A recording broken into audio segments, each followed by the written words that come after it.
Good morning, students. Our next topic is why do we get muscle cramps after heavy physical exercise?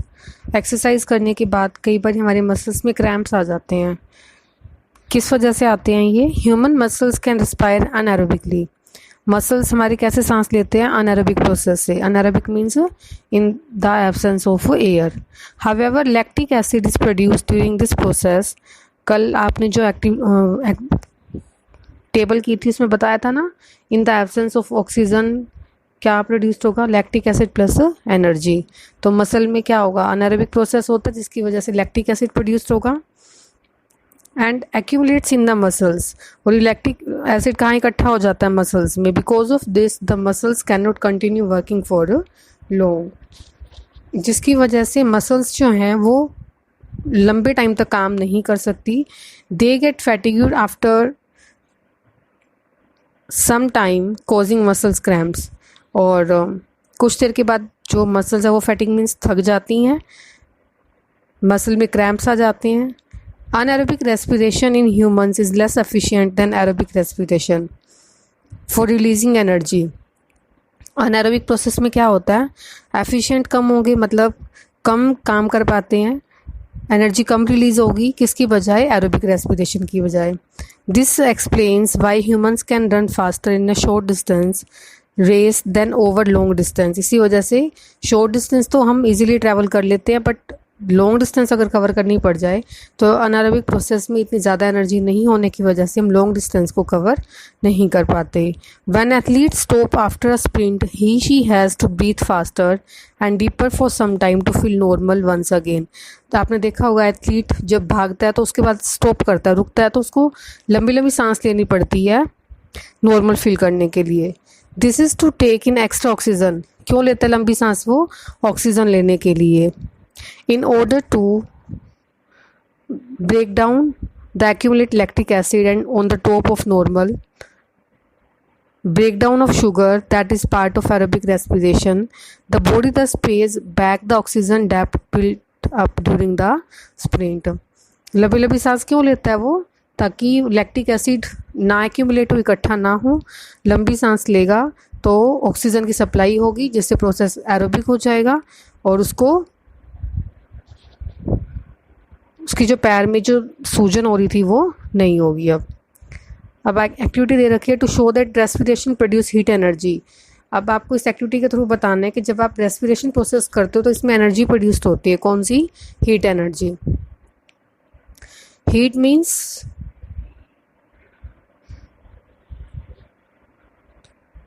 गर्मी थोड़ी सी आपको लगती है, फील होती है. Soak some gram seeds in water overnight. करना क्या आपको इस एक्टिविटी में?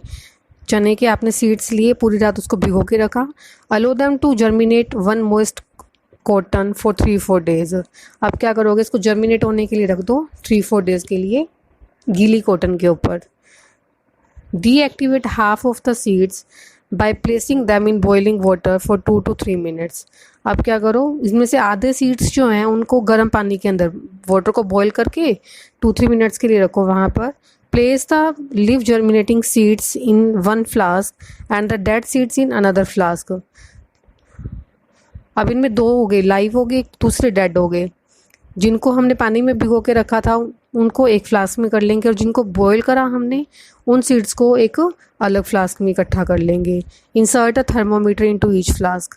अब क्या करोगे? दोनों में आप थर्मामीटर लगा के देखो, दोनों के टेम्परेचर को नोट करो. Record the temperature daily over the next 5 days. 5 days के लिए आप टेम्परेचर नोट करोगे. You will observe that there is no temperature change in the flask containing boiled dead seeds. जिन सीड्स को आपने बॉईल किया था वो डेड हो गए हैं अभी, तो उनके टेम्परेचर में आपको कोई भी चेंज नहीं लगेगा. जबकि जो दूसरे फ्लास्क में, दूसरे आपने किसी भी कंटेनर में, वेसल में, बर्तन में जो सीड्स रखे हैं, आप डेली जब उसका टेम्परेचर नोट करोगे तो आपको टेम्परेचर चेंज लगेगा. With us find that only the living and respiring seeds. तो आपने क्या ऑब्जर्व करा इस एक्टिविटी से? जो सीड्स लाइव थे, सांस ले रहे थे, उन्हीं का टेम्परेचर राइज अप होता है. टेम्परेचर राइज अप होने का मतलब जब वो रेस्पिरेशन प्रोसेस कर रहे हैं तो हीट को प्रोड्यूस करेंगे.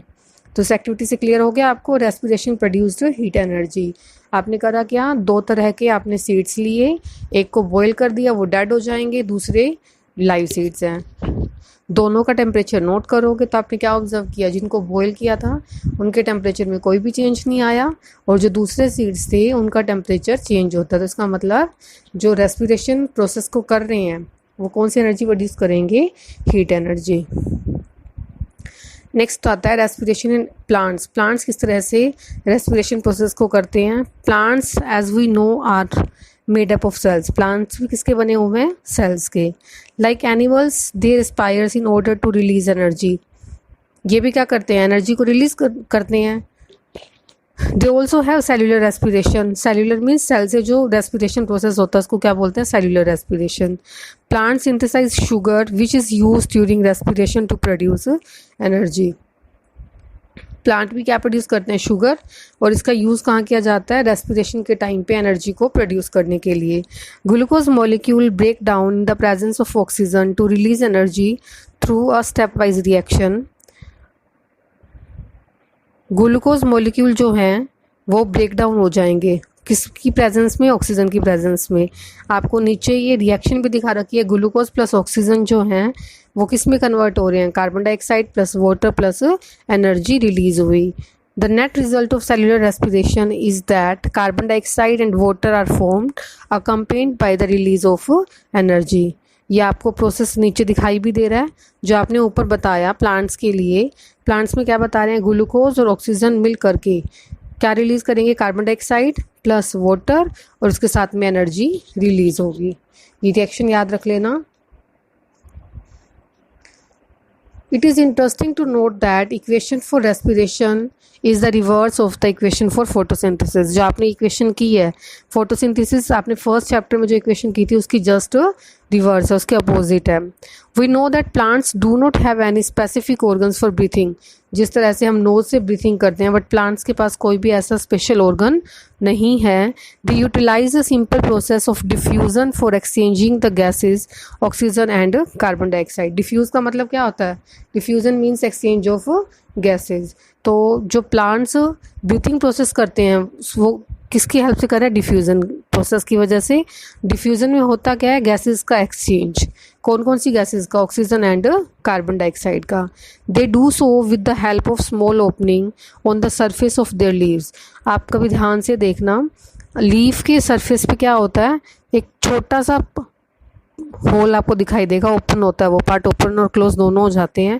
These opening are called stomata. इनको क्या बोलते हैं, स्टोमेटा। मतलब लीव्स पे छोटे छोटे पोर्स होते हैं, उन पोर्स को क्या बोलते हैं हम, स्टोमेटा।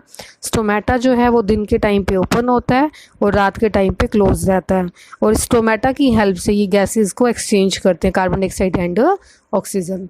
जिस तरह से हमारे ह्यूमन बॉडी में नोज़ के थ्रू गैसेस को एक्सचेंज किया जाता है, इसी तरह से प्लांट्स में कौन सा पार्ट होगा, स्टोमेटा। और स्टोमेटा प्रेजेंट कहाँ पर है, लीफ पर। In addition to doing this exchange of gases, stomata also help the plants in the process of transpiration। जैसे हमने बताया कि स्टोमेटा जो है गैसेस को एक्सचेंज करने में हेल्प करता है, इसी तरह से स्टोमेटा ट्रांसपिरेशन प्रोसेस में भी हेल्प करेगा। ट्रांसपिरेशन जो है एक इम्पोर्टेंट पार्ट है वाटर साइकिल का। It is by this process plants loss their excess water through their open stomata. Transpiration का मतलब क्या है, loss of excess water. Plants में जो एक्सेस वाटर है उसका लॉस करना। वाटर साइकिल को बैलेंस करने में ट्रांसपिरेशन जो है बहुत ज़्यादा इंपॉर्टेंट रोल प्ले करता है। तो स्टोमेटा ने क्या किया, गैसेस को एक्सचेंज करने के साथ साथ ट्रांसपिरेशन प्रोसेस में भी हेल्प की। द फॉलोइंग टेबल, ये आपको टेबल से पता लग जाएगा कि गैसेस कौन कौन से रिलीज होते हैं और किस टाइम पे। फर्स्ट हमने बताया जब कंडीशन डार्क हो, मतलब लाइट ना हो, अंधेरा हो, रात के टाइम पे प्लांट्स क्या करते हैं, सिर्फ रेस्पिरेशन, सांस लेंगे, फोटोसिंथेसिस नहीं करते। ओवरऑल रिजल्ट क्या होगा, ऑक्सीजन को लेंगे और कार्बन डाइऑक्साइड रिलीज़ करेंगे। मतलब रात के टाइम पे प्लांट क्या करते हैं, ऑक्सीजन लेते हैं और कार्बन डाइऑक्साइड को रिलीज़ करते हैं, जिस तरह से हम ह्यूमन बीइंग करते हैं। फिर डिम लाइट में क्या करते हैं प्लांट्स, फोटोसिंथेसिस और रेस्पिरेशन दोनों रेट इक्वल होते हैं। जैसे अर्ली मॉर्निंग है या फिर इवनिंग के टाइम पे ओवरऑल रिजल्ट क्या होगा, there is no net intake of और रिलीज ऑफ इधर ऑक्सीजन और कार्बन डाइऑक्साइड। जब दोनों प्रोसेस सेम हो रहे हैं, इक्वल हो रहे हैं, तो गैसेस कोई भी रिलीज नहीं होगी, ना तो ऑक्सीजन ना ही कार्बन डाइऑक्साइड, दोनों बैलेंस हो जाएंगी। नेक्स्ट है ब्राइट लाइट के अंदर फोटोसिंथेसिस रेट ज़्यादा होगा रेस्पिरेशन रेट से, तो carbon dioxide taken in and oxygen given out. Photosynthesis के टाइम पे प्लांट्स क्या करते हैं, कार्बन डाइऑक्साइड को लेते हैं और ऑक्सीजन को रिलीज करते हैं, जो हमारे लिए बेनिफिशियल है। इस तरह से नेचर में ऑक्सीजन और कार्बन डाइऑक्साइड का बैलेंस बना रहता है। Besides stomata, some other part of the plant like woody branches that are made of dead cells on the surface have pores known as the lenticels. इसी तरह से जो वुड ब्रांचेस हैं उन पे क्या होता है, लेंटिसल्स बना होता है। ये लेंटिसल्स क्या करते हैं, ये भी गैसेस को एक्सचेंज करने में हेल्प करते हैं। स्टोमेटा के साथ साथ में बाकी पार्ट्स हमने बताए जो गैसेस को एक्सचेंज करने में हेल्प कर रहे हैं। The cells in the roots of the plant also need oxygen to survive. They take in air from the air space present between the soil particles. The cell in the roots of plant, plant के roots में जो cell present हैं उनको भी क्या चाहिए, survive करने के लिए ऑक्सीजन। जितने भी ह्यूमन बीइंग हैं, प्लांट्स हैं, सबको सर्वाइव करने के लिए क्या चाहिए, ऑक्सीजन। इसी तरह से प्लांट्स के रूट्स को भी क्या चाहिए, oxygen. They take in air from the air space present between the soil particles. और ये एयर ऑक्सीजन लेते कहाँ से हैं, सोइल पार्टिकल के बीच में जो स्पेस होता है वहाँ से। A plant can therefore die if over watered.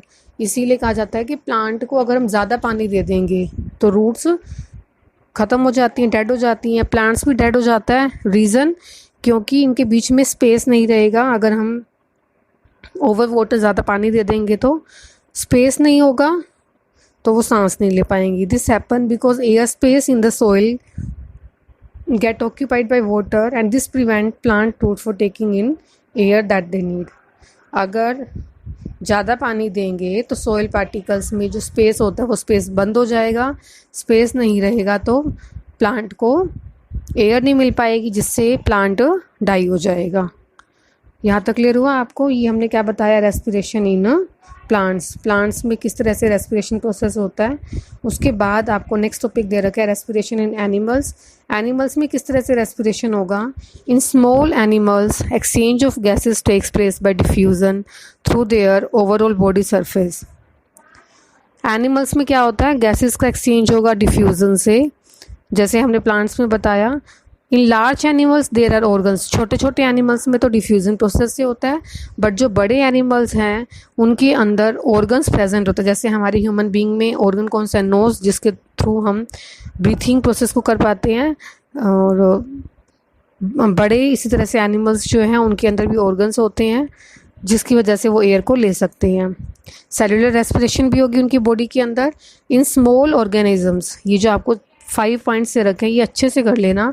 First हमने क्या बताया, अमीबा और हाइड्रा में ऑक्सीजन एंटर करती है, carbon dioxide goes out through the process of diffusion. ठीक है, अगर आपसे डिफ्यूज़न का पूछा जाए एग्जांपल एनिमल्स के केस में तो आप क्या बताओगे, अमीबा एंड हाइड्रा। अमीबा और हाइड्रा को नोट कर लेना। ये ऐसे छोटे छोटे ऑर्गेनिज्म हैं जिसमें रेस्पिरेशन प्रोसेस किसके थ्रू होता है, डिफ्यूज़न के थ्रू। सेकेंड देखो, अर्थवॉर्म एंड लीच जो है वो कैसे करते हैं, स्किन के थ्रू। अब ये आपके पास एग्जाम्पल की फॉर्म में आ सकते हैं question. Give example of 2 animals which respires through skin, जो स्किन से रेस्पिरेशन प्रोसेस को करते हैं, तो आप क्या बताओगे, earthworm and leech. It is smooth, moist and richly supplied with blood. इसमें गैसेस का एक्सचेंज कैसे होगा, ब्लड की हेल्प से होता है। In fish, prawn and crabs the respiratory organs are the gills. Fish, crabs, prawn ये सब क्या है, वाटर एनिमल्स। इनके अंदर कैसे हो रहा है रेस्पिरेशन, गिल्स के थ्रू। नेक के पास इनका एक रीजन होता है, गिल्स बोलते हैं जिनको हम। Oxygen rich water enters through the mouth and oxygen deficient water leaves through the gills. मुंह से क्या करते हैं, ये ऑक्सीजन रिच वाटर को ले लेंगे माउथ से, और जो ऑक्सीजन डेफिशिएंट वाटर है, डेफिशिएंट मीन्स जिसमें ऑक्सीजन की कमी है। अगर ऑक्सीजन की कमी है तो उसमें क्या होगा, कार्बन डाइऑक्साइड होगा, उनको गिल्स के थ्रू ये लीव कर देते हैं, छोड़ देते हैं। Insect have a network of branch tube called trachea for respiration. These open on the surface of their bodies through pores.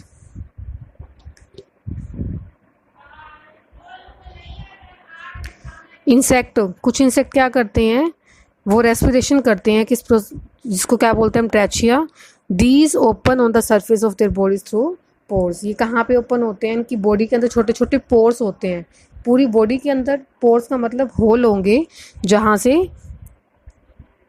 ये एनिमल्स रेस्पिरेशन प्रोसेस को करते हैं। Some animals have very well developed spongy organs called lungs. जैसे हम human being lungs के through करते हैं, इसी तरह से कुछ और एनिमल्स जो हैं वो कैसे करेंगे? With the help of lungs. In mammals structure like diaphragm and rib cage support the process of breathing. Many of you might have observed the movement of ribs in cow, dogs and small babies while they are sleeping. आपने कई बार सोते time देखा भी होगा, उनके rib cage जो है move करते हैं, छोटे बच्चे की हों, डॉग का भी देखा होगा अपने, डॉग के रिब केस मूव करते हैं, काउ के मूव करते हैं। ये क्यों करते हैं? क्योंकि ये एनिमल्स जो हैं वो रेस्पिरेशन प्रोसेस को किससे करते हैं? Through lungs. Do you know fishes breathe by drinking water. Fishes कैसे करती हैं? पानी को पिएंगी, जिससे ऑक्सीजन रिच वाटर तो उनके अंदर चला गया, और ऑक्सीजन डेफिशिएंट वाटर को कहाँ से निकाल रही हैं? वो गिल्स के through. A pressurised gulp of water flows from the mouth into the gill chamber on each side of the head. जो उन्होंने वाटर लिया, वाटर कहाँ चला जाता है? माउथ से गिल्स में। Gills located in the gill clefts within the gill chambers consist of fleshy sheet-like filaments transected by extension called lamella. उसके बाद गिल्स में क्या होते हैं? चैम्बर्स बने होते हैं। चैम्बर्स मतलब, चैम्बर का मतलब होता है रूम, और चैम्बर्स कैसे हैं? फ्लैशी। फ्लैशी का मतलब जैसे मांस होगा उनके अंदर।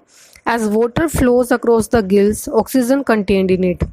वाटर माउथ से कहाँ गया? गिल्स के अंदर, और जो माउथ में वाटर जा रहा है उसमें क्या है? ऑक्सीजन है। डिफ्यूज़ इनटू ब्लड, और ये ऑक्सीजन कहाँ चली जाएगी? ब्लड में डिफ्यूज़ हो जाती है, मिक्स हो जाती है ब्लड के साथ में।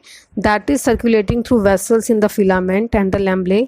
Simultaneously carbon dioxide in fish blood stream diffuse into water and is carried out of the body. उसके बाद गिल्स की हेल्प से जो कार्बन डाइऑक्साइड है वो क्या होगा? बॉडी से बाहर निकल जाती है और पानी के अंदर डिफ्यूज़ हो जाएगी, मिक्स हो जाएगी। If fish can close the ओपेसुला और flaps of tissues covering the gills opening to prevent water from escaping. Fish क्या करती है? टिश्यूज़ को फ्लैप कर लेती है, गिल्स को कवर कर लेती है, मतलब इसके गिल्स जो है ओपन और क्लोज दोनों हो सकते हैं, to prevent water from escaping, ताकि वाटर जो है वो एस्केप ना हो, बाहर ना निकले।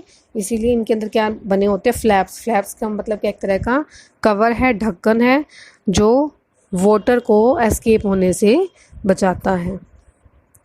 तो आपका वर्क यही है आज, that you have to read page number 105 to 107। 106 में आपको जो ये कंडीशन दे रखी हैं ये अच्छे से टेबल कर लेना। पेज नंबर 105 पे जो आपको प्रोसेस गिवन है ये लर्न करना, एंड पेज नंबर 107 पर रेस्पिरेशन इन एनिमल्स, जो आपने 5 डिफरेंट एनिमल्स के बताए किस तरह से रेस्पिरेशन होती है विद एग्जांपल, ये भी आप लर्न कर लेना। ओके।